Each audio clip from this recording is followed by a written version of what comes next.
Um, so thank you for having us here today. We're really excited to be a part of tECHO Talks. I wanted to talk a little about online safety, but there's a lot of conversations to be had there. And my focus and MV Code Club's focus are kids who are a little more advanced, either technologically or just a little more curious. And I think this group probably fits that mold. Who here plays Minecraft? Yeah, okay. I think that kids these days are growing up in a completely different world than the one we have as we were growing up, and trying to navigate that as parents and give your children all the opportunities that they deserve is a challenging thing. So we're going to talk about a couple things today. Minecraft is one of them. YouTube is another. Apps and navigating that is a third. And then finally, we're going to talk a little about coding. So a little about me. I'm the founder of MV Code Club. My background is as a software developer. I previously was co-founder and CTO at a company called PayScale in Seattle. And we live in Mill Valley with my wife, Jamie, and my two kids, Elijah and Delilah, who were the motivation for MV Code Club in the first place. And the reason we started MV Code Club was to give kids exposure to things that I just didn't feel like they were getting access to in a way that I would have wanted. Coding is relative. It's been around for a long time. When I was a kid, I learned BASIC on a Commodore 64, but it's become a lot bigger thing. Almost every one of us works or is touching technology. So trying to expose our children to that in a way that is really open and excites their curiosity and excitement was something that I didn't feel like was happening in the market. And so we just grabbed Elijah and his friends and sat around my dining room table, and we started to learn to code. He was in 4th grade at the time, and the kids really loved it. So they really were drawn to it, and I saw it as something that could be a big part of their lives for a certain kind of kid. And it grew from there. At this point, MV Code Club has 2 permanent locations in Marin, one in Mill Valley, one in Green Bay. We also have a pop-up location here in San Francisco at Fort Mason, and we're in many schools around San Francisco and Marin as well. The things we teach, we start kids off in Scratch, which is what we're going to kind of go at today. Has anyone here used Scratch before? Yeah? Okay, great. Scratch is a great way. A lot of kids are learning it in schools now. They're kind of being exposed to it, and it's a great starting point. But what our goal is to get kids off and into as many interesting platforms and tools as we can possibly put them in, and really challenge them to kind of grow and learn in more than just a sort of simple closed environment. We love Scratch because it helps kids get excited. But ultimately our goal is to get kids building their own things, creating their own projects, and empowering them to do what they want to do. So our path tends to lead through JavaScript, HTML. We have kids programming in Java, C#, Unity in 4th, 5th, 6th grade. So it can be done, and we've got kids to prove it. So this is the agenda. I just want to start with some general tips around online safety. A lot of this is common sense. And then we're going to kind of go into a couple areas that I think are a focus, and we'll sort of leave with a little Q&A session, and then we're going to get to coding. Some of this stuff is really obvious, but your kids are going to be on computers. One of the first things you should just do is make sure your computers are in a visual line of sight so you can see what kids are doing. This means in our houses, you might have an office, and your kid might be on the computer, and it's like, I know how I like to work. I like to be sort of in a cave in the back. But your kids, in order for you to sort of see what's going on, it needs to be an earshot and in visual line of sight to what they're doing. So it may not be as comfortable, but it lets you have a conversation with your children and not have to kind of constantly drill them about what's going on. So I would really, if you figure out where your computers are in your house and try and put them in a place where you have access to it and you can see it. A lot of people put the computers in their kids' room and it's sort of buried away. And I think what that just causes is it just makes it more difficult to find out what's going on. Um, so another tip that I've seen a lot of is kids are always wearing headphones, and you can't hear what's going on with the kids because they're noise canceling Bose headphones with microphone attached to it, and the volumes are often really high. So a thing that you should just do is when your kid's on the computer, take their headphones and listen. Just grab them and see how high it is, and try and teach them what's an appropriate volume. Because when you're talking about online safety, hearing damage is a real thing. And when I was growing up in the 80s, we had our Walkmans and things like that, and I blasted the music way too loud, and my ears still ring to this day. Our kids, the amount of sound that comes through those headphones is quite large. So just next time you see your kid with headphone on, just take it off and make sure that they understand what's an appropriate level of volume. Third thing is about online purchases. Your children, depending on your how you interact with them online, may have some freedom to purchase things online. Just be mindful of it and be aware of it. I'm not going to recommend particular technologies for doing these kinds of things. I tend to be a little bit more low tech about tracking your kids' online activities, because I've found that whenever you try and push too hard on tracking, things break. And so technology is not the solution here. It's really about your relationship with your children. So just being mindful of what's going on in your credit card bill is a valuable thing. And then finally, your kids are creating accounts all over the place, and they just need to understand, and a lot of this is covered in schools, but they just need to understand what information they're leaking out into the world. So when they're creating usernames, just talk to them ask them what their usernames are. Find out what websites that they are using, and make sure that everyone understands what that means. So a lot of people ask me about screen time because we're working with kids. I personally don't know. I actually don't think there's a real answer here, and the research is really confusing. So you're going to find some people who say screen time. The American Association of Pediatrics really wants kids limited to less than 2 hours a day, but there are studies that say the opposite. If you've been in technology, you have to spend a lot of time on a computer to get good at it. It's the same thing with anything. Like if you wanted to be good at music, you would have to spend many, many hours playing music. And if someone was telling you you can only limit that to a very small amount of time, you just wouldn't get that good at it. So it's an important balance, and it's something that each family needs to decide for themselves. But ultimately, it's like anything else with parenting. You just have to use your own judgment. So I tend to be a little more lenient, but I also know a lot of families that are a little more strict, and I think the kids are fine in either case as long as you're having this kind of communication. I wanted to talk a little about Minecraft at this point, because I would say it is sort of like the television of this generation. It is not a video game. It's a platform. And this is something that a lot of parents don't really understand, why this is so popular. Why do my kids play Minecraft all day? Why do they watch YouTube videos? Who watches YouTube videos about Minecraft? Who watches Dan TDM? And who's another popular? Another one? Anyone? Any others? Mineplex official. Okay, these kids. And they all know what each other is talking about, and we don't. We don't know who these people are that are talking to our children all day long. But this is the reason that kids like this is because it's so much a part of their lives. It's so much something that they enjoy and identify with, that they're looking for an outlet. And these guys, and they're really, I mean, if you watch, how parents out there, have you guys watched any of these videos? No? Yeah, okay. I would actually encourage you to do that. Just sit down with your kid. If you have like a Chromecast, go cast one of the videos your kids are watching. Spend 15 minutes. Figure out what it is.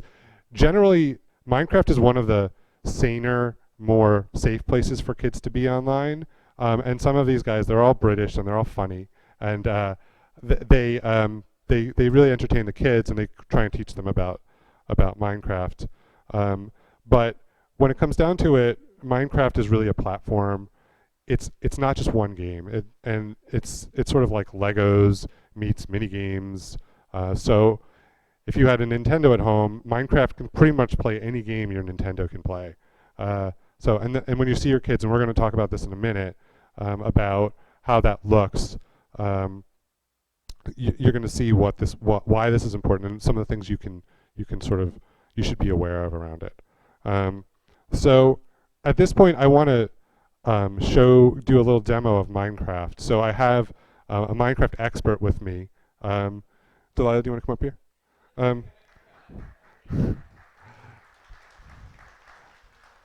Sure. Delilah, can you tell us what your Minecraft username is? My Minecraft username is EpicWinter211. Okay. And how long have you been playing Minecraft? I have been playing Minecraft as long as my brother has, which is about, I don't know, I'd say 3 years or so. Okay. And how old are you? I am 8.5. Okay. So at this point, what Delilah's going to I'm going to bring up Minecraft, and I'm going to show it to you on the screen. I'm going to show you a couple of things that the kids are doing, and so you can see. And I'm going to try and explain to you what's going on, so that you can see how this works.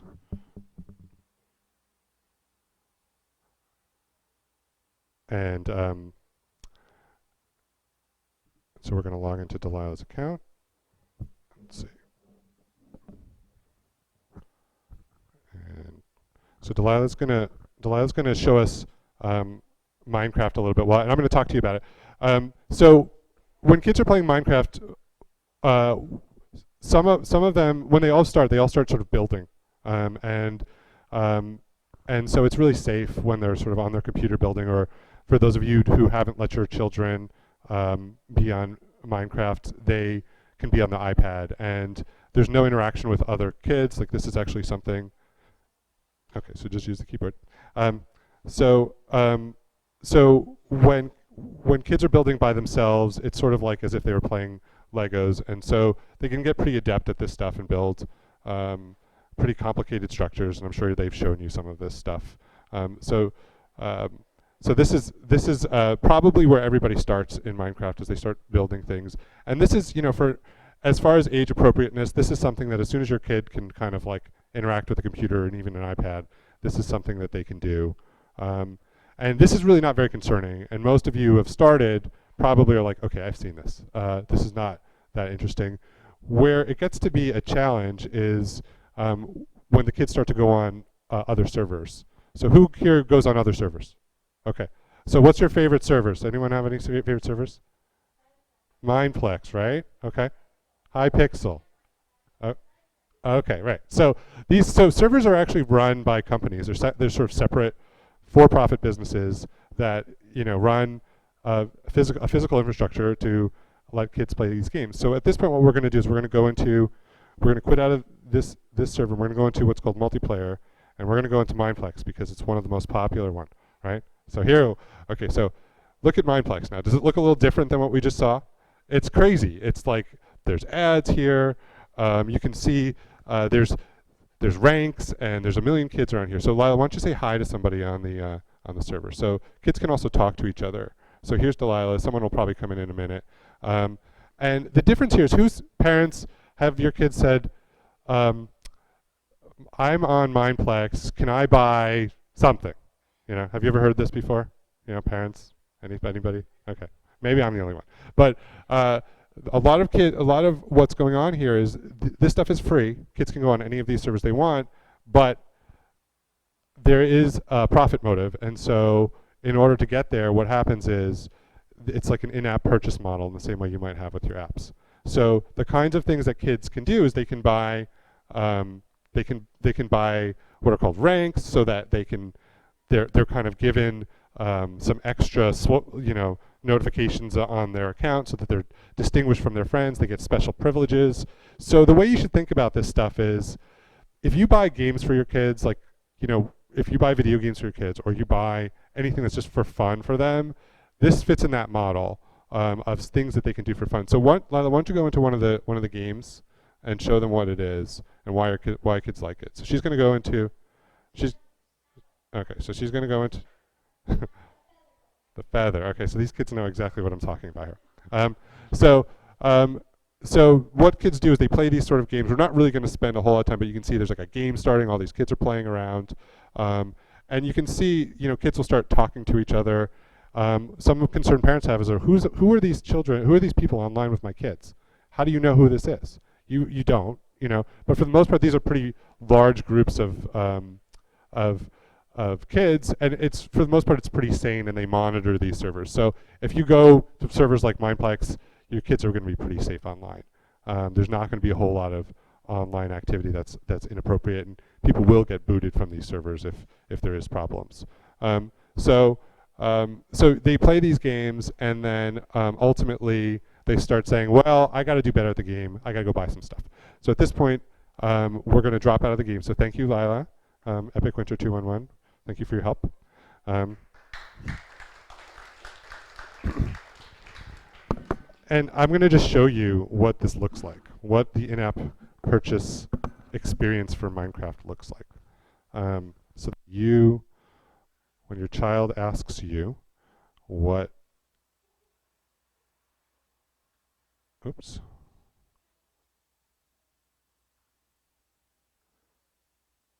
Okay.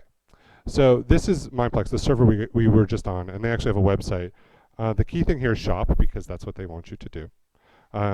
And your children want to buy these things, and it's just like, if you play Angry Birds or any game on the phone, there are just a lot of things that they can buy.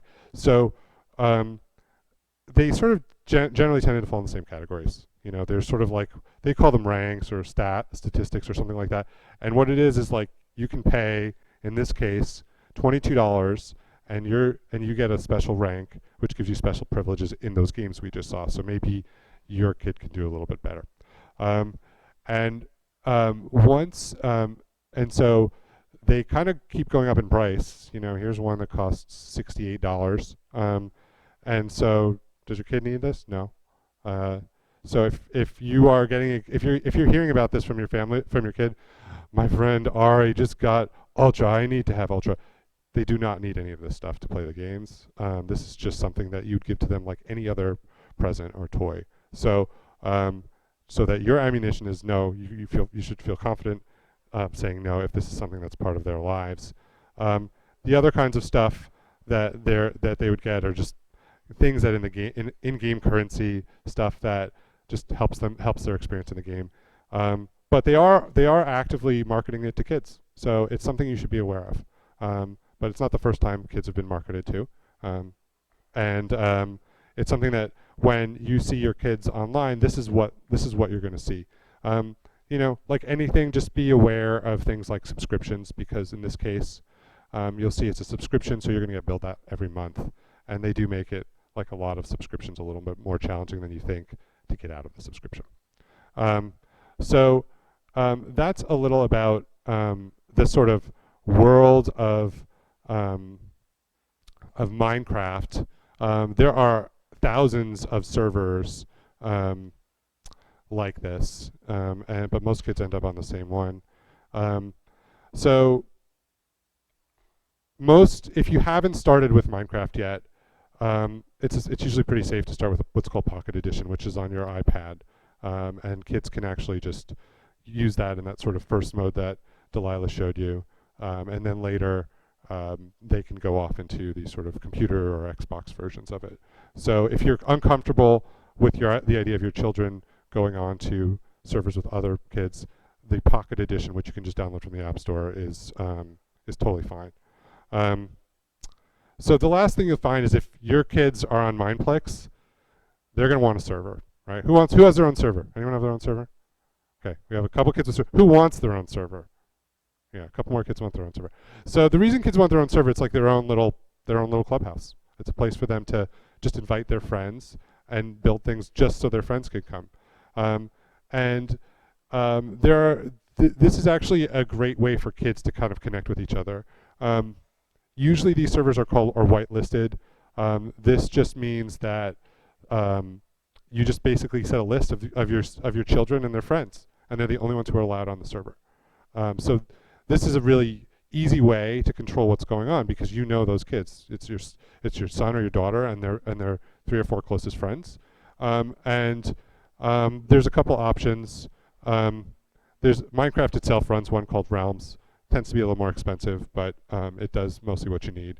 You can also just rent a server, which lets kids kind of have more control over the experience. One of the reasons I love Minecraft, which we haven't even talked about, is it's actually a lead into coding.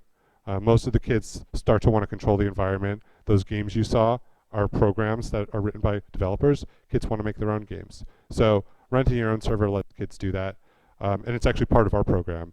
Kids actually run their own servers, and we sort of monitor and run them for them. And they actually learn to write code in Java to make their own plugins for Minecraft.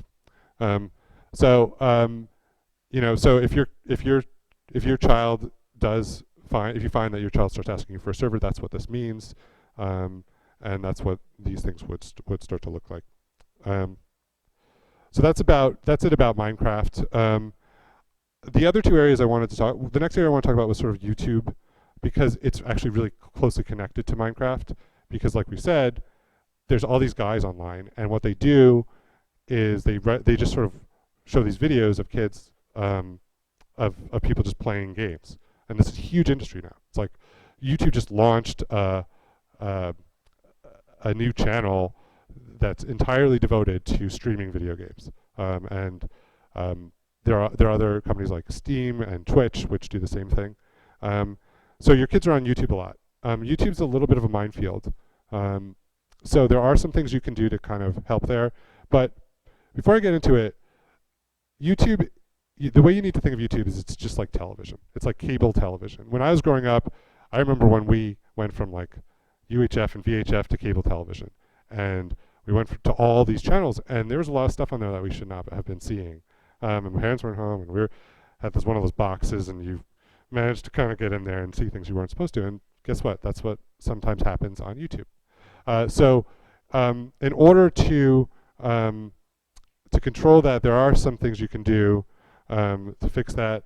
The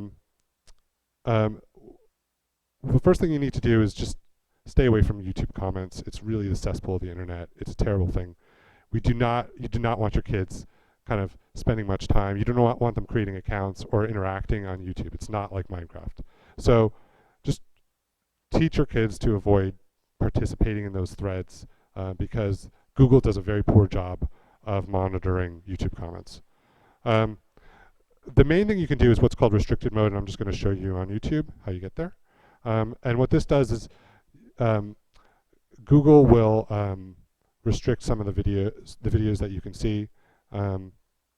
So here I am on YouTube, and I'm going to scroll down to the bottom, and you can see I have a lot of Minecraft-related content. And see down here, you might be able to see it. Hopefully, I can make it big enough. And there's what's called restricted mode. So all you have to do is just turn that on. And once you turn it on, it will change what kids can see. A lot of the inappropriate content goes away on YouTube. So if you haven't done that, highly suggest you do it. You can also lock it so that they need a password to see that. So that's probably the main thing you can do with YouTube, frankly. There is a YouTube Kids app, but I think it tends to be for a younger set of kids. Most of the kids in this room would probably be beyond it. But if your kids are watching a lot of these videos, this is probably the main thing you can do is turn on restricted mode. So similarly, the only other thing I would say is there's a lot of Google searching going on. This is stuff that tends to be covered in schools, but I just wanted to kind of quickly go over it. But if you haven't turned Safe Search on your computer, highly recommend it, which I'll show you how to do. So Safe Search is just a way to restrict all of Google's content. So I'm going to just show you. What you do is you go to Settings, which is down here, and you do Search Settings, and you turn on Safe Search right here. And you also have the ability to lock it, and that will actually just restrict Google results. So a lot of the stuff that they see on Google is something that you can control. So those are the two main things that that I just kind of wanted to drop. There's a million things you can do. There's a lot of apps and Chrome extensions and so forth to kind of help you. But we only have so much time and energy to deal with this, so this covers about 80% of the problem. So that's how you do Safe Search. And then I'll talk briefly about email. You're not supposed to have email under 13, but kids do because they have accounts. So there are two things you can do. One is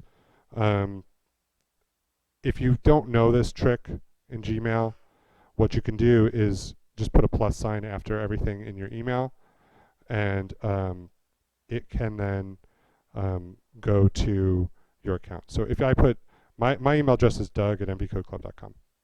And so if I just put Doug plus Delilah at mvcodeclub.com, and I send that message, it's just going to go to me. So anything after a plus sign in your email is a great way for you to just not have to create an email account for your kid.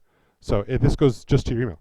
Your kid doesn't get it, just your email, but it's separated. So so once you do that, so here it is, and so if you look, you can actually see it's to that, and so there's ways, and most of you are probably pretty sophisticated with Gmail, but you can filter out stuff that went to my kid, and you can give your kid one of these email addresses if you have a Gmail account. So that's probably the main way to do it. If your child does have a Gmail account, the main thing we would recommend is to do auto forwarding, which I'll just kind of show you what that looks like. The Gmail interface is a little bit more complicated, and I know some of you are on Outlook Mail or other kinds of mail, but you basically can forward your mail pretty much in any one of these clients. So if your child has a Gmail account, you basically can just auto forward every mail that they get to your account. It's a good way for you to keep track of what's going on. So that is Gmail. Okay, the last thing I want to kind of cover was in-app purchases. It is a big part of the reason tech is big in San Francisco. It's a multi-billion-dollar industry. But really there's a war going on, and your kids are really at the center of this war.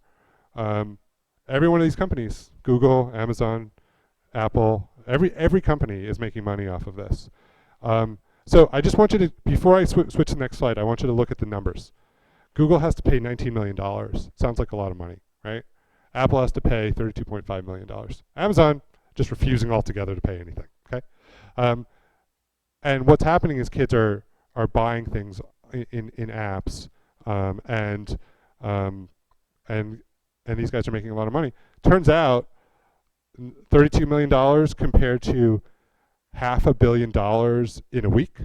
That's a pretty good deal if I were Apple, So I don't think they're really that concerned about this problem right now. You hear these stories all the time. Yeah, I remember my own son made a $500 in-app purchase. We had to go get it undone. These stories happen all the time. You give your kid a computer, they're just clicking around, right? So, and look where the revenue's coming from. This is not going to go away. This problem is not going to go away. So I personally feel very strongly that the tech industry needs to be a little bit more mindful of what's going on, because they are preying on children, and the parents are the ones who are front and center in this war. So there's a lot of things you can do. The main things you can do is just really shut this stuff off. For those of you, I'll show you just quickly on your iPhone and on your Android phone how to just turn this off. So if you want to, you can follow along. It's really simple. Once you turn it off, they can't do this. And then if you want to allow them to, you can always put your password in. Some of you have probably already figured this out because you already had to pay them a lot of money. So if you have an iPhone, you can go to your settings and you can click on restrictions. And from there, you just enable the restrictions. And down here, look where it is on the page, by the way. I'm a software developer. When I put something down on the page that far, it means I don't want you to see it. Okay, so you disable in-app purchases. From there, just toggle it over, and at this point, hopefully, you should be saving lots of money. Um, so, by the way, if you I know I'm kind of blowing through this a little fast. Afterwards, I'm happy to go and help anyone and figure out how to do this. Android, you go to the Play Store, which is very similar. There's a settings bar, um, and you need to require passwords for purchases. So if you go to settings and click require passwords for purchases, um, and then for all purchases on the device, it'll be a little annoying for you if you are using it yourself, if you're sharing your device with your child, but this is a good way to stop that on your Android device. Okay, so that's a little about in-app purchases, and these are sort of technical solutions, okay? But really, that's not going to help your kids in a few years. You know, when they're in elementary school, 5th grade or younger, you kind of have more control. You can kind of do this stuff with your kids. As they get older, they're going to outrun you. They're going to outthink you. They're going to hack your computers. So you need to change how you think about this stuff in order to be successful and prepare your kids for the future. So they do live in a new world. I mean, these are things we haven't thought of. You know, Oculus, for example, is something that nobody even knows what to do with. You know, we're kind of 7 years later figuring out mobile, you know, but this is like another thing. It's going to be just like that. We don't know what to do yet. So how do you prepare your kids? How do you teach them what this stuff does? And it's really sort of a fundamental thing. And this is why I started MV Code Club. It's a way to prepare your kids for the future. So it's a new literacy. So if you think about these things, what's the first thing you have to figure out when you see something like your Oculus? You're like, how does it work? What does it do? How can I control this thing? And so coding is how you control technology. It's the main way you control technology. And teaching kids coding teaches them how to control technology. It empowers them. So instead of being handed a device and just doing what it tells you, you get to take it apart. You get to make it do what you want it to do. And that's a very empowering message for kids. Additionally, you know, this age group hasn't hit this yet, but the next age group from like 13 to 17, big on social media, big on Instagram, big on Facebook, big on Snapchat. What they're doing is they're sort of creating content and expressing themselves in a way that these technology companies want them to. So the picture looks like this. These are the filters you can use. This is what it looks like. But that is not what kids need. What they need is to express themselves in the way that they want to. So coding lets them express themselves in a way that some big company didn't tell them what to do. It lets them do it themselves. Finally, and I think this goes without saying because we're all here at Echo and we're in San Francisco in the heart of this, but it's going to be a huge industry. So even if you don't get involved with it directly, being aware of what's going on is a big part of what's going to happen. So thank you for listening to this part of the talk. I know the kids have been very patient. Thank you, kids, for being very patient through all this stuff. I know it's kind of boring, but we're going to start doing some coding next, and we're going to use Scratch, and we're going to build a game in Scratch. Scratch is an environment that's great for kids. And we're gonna, and our MV Code Club instructors are gonna come around and help you guys, and you're gonna build something today.